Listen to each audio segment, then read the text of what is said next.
Well, this morning, Britain is quietly marking the first anniversary of Queen Elizabeth's death. Her son and successor, King Charles, thanked the public for offering love and support during the first year of his reign as he honored her with a private church service in Scotland.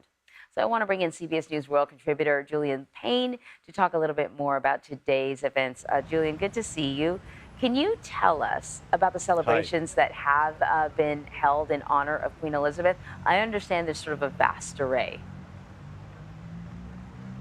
Well, it's an interesting time because, of course, this is a moment of reflection in the UK where people are very much collecting their own thoughts about how they thought of the Queen and that moment last year in just a few hours' time when we all heard the news. So there are public moments. We have the 41 gun salute, which has just happened here at Hyde Park in London. There's a service of remembrance which the Prince and Princess of Wales will be attending in Wales. And of course, the King and Queen will be having a private ceremony up in Scotland. But for everybody, I think they're taking their own moments to just think back about the Queen and her life of duty and service. I think that's a good way to do it, to honor her. Queen Elizabeth, of course, was loved by the public, and a lot of people felt that the support for the royal family that sort of occurred around the world was really because of her.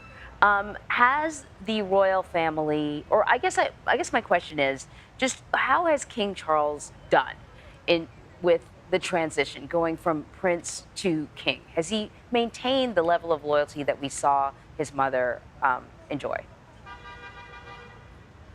Well, look, I think there's two ways you can look at this. One is how the public reacts to him, and one is opinion polls.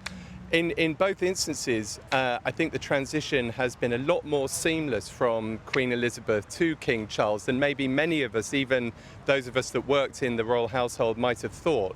But actually, that continuity and that continuity of duty and service has meant that actually the way the King has appeared is very familiar. And if you look at the polls, certainly his scores have gone up remarkably since taking on that role. So actually, I think he's done extremely well. And don't forget, this is an institution which has stretched back 1,000 years. So there are, although it was 70 years of Queen Elizabeth on the throne, these things have happened before. And the things that you see that surround it, so the balcony moments, the parades of the soldiers and all those sorts of things continue, even if the person in the middle has changed. So I think people remember the Queen and they remember her very fondly, but people are accepting the new king really warmly, and all of the polls seem to bear that out. Very good. Julian Payne, thank you.